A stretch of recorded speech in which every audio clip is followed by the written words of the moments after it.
जशन जी, क्या लोकसभा का चुनाव इकट्ठा लड़ा जाएगा, अलग अलग लड़ा जाएगा? मैंने तो अभी तक ये सुना भी नहीं कि हम एनडीए से दूर हो गए, क्योंकि आपने आज भी हम एनडीए का हिस्सा है और एनडीए में इस चीज़ पर बैठ के निर्णय होगा।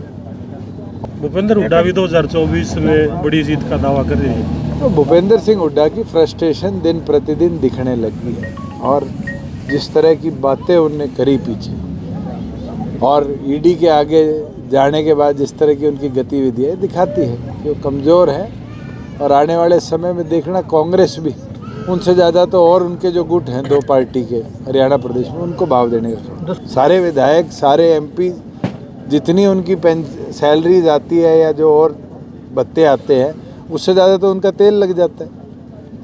आज सिर्फ हम पॉलिटिकल लोग हैं इसलिए हमें कोस देते हो और जो परमानेंट नौकरियों पर बैठे उनको कोसने का काम कौन करेगा?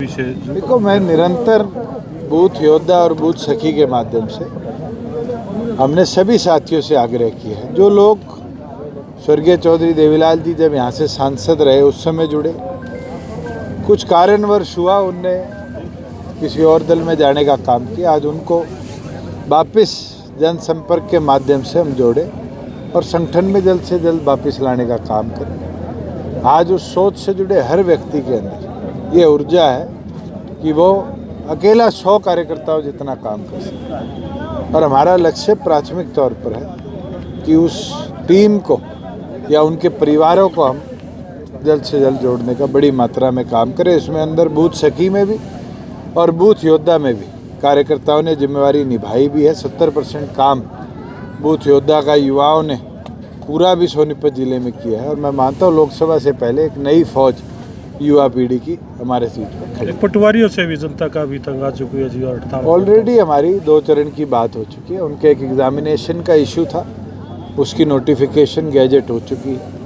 उनकी तनख्वाह बढ़ाने का इशू था, उसके ऊपर सरकार अभी निर्णय कर रही है और फाइनेंस से जैसे अप्रूवल आएगा उन लोगों को जो उनकी मांग है वो पूरी कर दी जाएगी और एक आधे कोई माइनर इश्यूज से वो डायरेक्टरेट लेवल पर रिजॉल्व हो जाएगा। जशन जी, क्या लोकसभा का चुनाव इकट्ठा लड़ा जाएगा, अलग अलग लड़ा जाएगा? मैंने तो अभी तक ये सुना भी नहीं कि हम एनडीए से दूर हो गए, क्योंकि आपने आज भी हम एनडीए का हिस्सा है और एनडीए में इस चीज़ पर बैठ के निर्णय होगा और सभी मजबूती के साथ आगे चुनाव भी लड़ेंगे। जिस तरह से आपने लोकसभा के जो है प्रभारी नियुक्त कर दिए गए हैं, उसी जो है विपक्ष कह रहा है कि अलग अलग लड़ेंगे।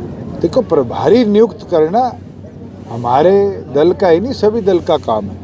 भविष्य में अलायंस में कोऑर्डिनेटर्स भी तो चाहिए जो लोकल लेवल पर मैनेजमेंट का काम करेंगे और मुझे लगता है कि सीनियर साथियों की जिम्मेवारी लगाई है जो वहाँ पर बूथ मैनेजमेंट से लेकर हल्का और लोकसभा की टीम्स को कोऑर्डिनेशन में बेहतर काम करें। बीजेपी ने बूथ पे जो है बस्ते पहुंचाने भी शुरू कर दिए हैं सर। अच्छी बात है, ये तो सारी पार्टियां करेंगी। क्योंकि गठबंधन का जो क्या रहेगा, अगर वो अपने यार थारा बस चले तो रात ने तोड़ दो। 2024 में वो ये कह रहा था 10 सीटों पर बीजेपी। पहले वो तो तैयारी कर ले, वो रहेंगे बीजेपी में या भाग जाएंगे। मैं तो एक चीज कह सकता हूँ, जो आदमी तारीख पे तारीख दे लिया छोड़ दूंगा रहूंगा, आज वो क्यों बैठे? हम तो मजबूती से 4.25 साल हो गए अलायंस को चला भी रहे, आगे भी चलाएंगे और जिस दिन कोई खटास होगी मेरे ख्याल से वो आपके सामने पहले आएगी, हमारे पास तो खबर बाद में आएगी।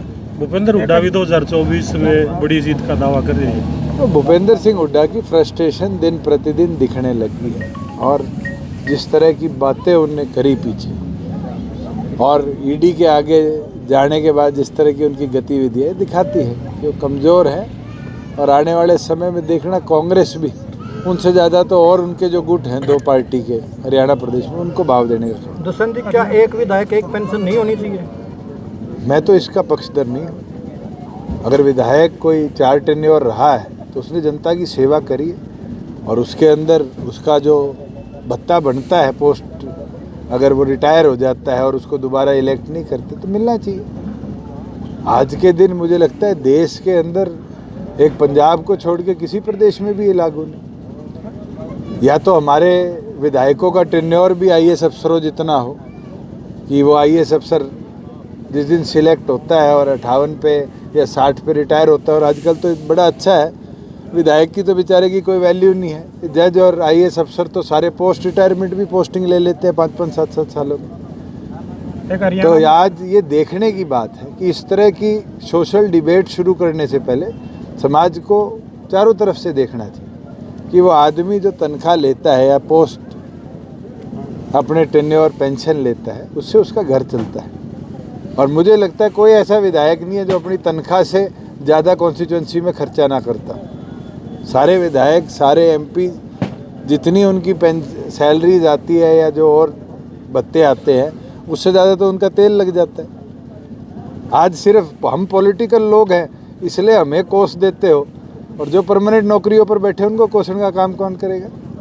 एक हरियाणा में रोडों से रेलवे फाटक मुक्त बनाने का योजना थी सर आपकी, उसका क्या रहा? बिल्कुल, हमने 2/3 फ्लाईओवर्स का काम या तो कंप्लीट हो चुका, अंडर कंस्ट्रक्शन है, और 1/3 का जो काम है लगभग 54 है जिनकी हमारी तरफ से अप्रूवल जा चुकी। रेलवे की तरफ से GAD जो ड्राइंग आती है वो जैसे ही आएगी हम उनका टेंडर इशू कर देंगे। हरियाणा में भी 2 फ्लाईओवर है सर, जितने हैं हरियाणा प्रदेश में MDRs, ODRs और स्टेट हाईवेज पे फाटक मुक्त पूरी तौर पर हम कर देंगे, और मुझे पूरा विश्वास है कि इस वर्ष के अंदर उनके टेंडर हो जाएंगे और अगले वर्ष तक हरियाणा फाटक मुक्त होगा। जशन जी, जिस तरह से आप कह रहे हैं कि हाईवे बने हैं, आप जिस रोड से आए हैं वो भी टूटा पड़ा है और पूरे ये मार्केटिंग बोर्ड का ही सड़क है, और मैंने अभी भाषण में भी कहा है कि कंसर्न डिपार्टमेंट, क्योंकि मार्केटिंग बोर्ड के पास किसान आंदोलन के बाद फंड्स की कटौती हुई थी क्योंकि 1% टोटल कर दिया गया था और उनको 2% की बजाय आधा % मिलता था।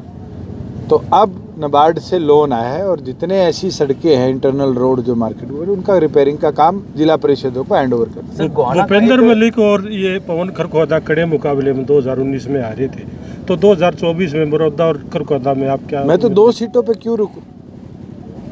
आज के दिन तो कांग्रेस के आपके ज़िले में 4 विधायक हैं और हम तो चारों सीटों पर मजबूती से चलेंगे, और संगठन का काम तो हम 6 की 6 सीटों पर कर रहे हैं। और अभी विधानसभा से पहले तो लोकसभा है, मजबूती से इसके अंदर भी संगठन अपना काम करके दिखाएगा। दीपेंद्र हुड्डा दावा करें कि बीजेपी एक भी सीट नहीं जीत पाएगी, तो लड़वा लियो दीपेंद्र को दोबारा, वो तो पहले भाजेगा लोकसभा से, देख लेना कि मैं टिकट नहीं मांगूंगा। सर आप कह रहे हैं कि 2024 में ही पूरा राज बनेगा JJP का, वो बड़ा हम तो मेहनत करेंगे कि पूरा आए, और मेहनत करना चौधरी देवीलाल जी ने सिखाया भी है और एक एक कार्यकर्ता उसके प्रति समर्पित भी है। जशन जी, गोहाना का एक बड़ा मुद्दा है, बाईपास की जरूरत है, अभी तक नहीं। Already government of India DPR इसकी बना रही है, इसकी फिजिबिलिटी स्टडी कर रही है। पूरा बाईपास तो नहीं, जो रोहतक रोड से और जो हमारा नया हाईवे बना है जींद रोड का, उसको कनेक्शन का बाईपास हमने प्रपोज किया, जिससे तीनों तरफ से गोहाना कनेक्ट होकर एक सर्कुलर वे इसमें बन जाए।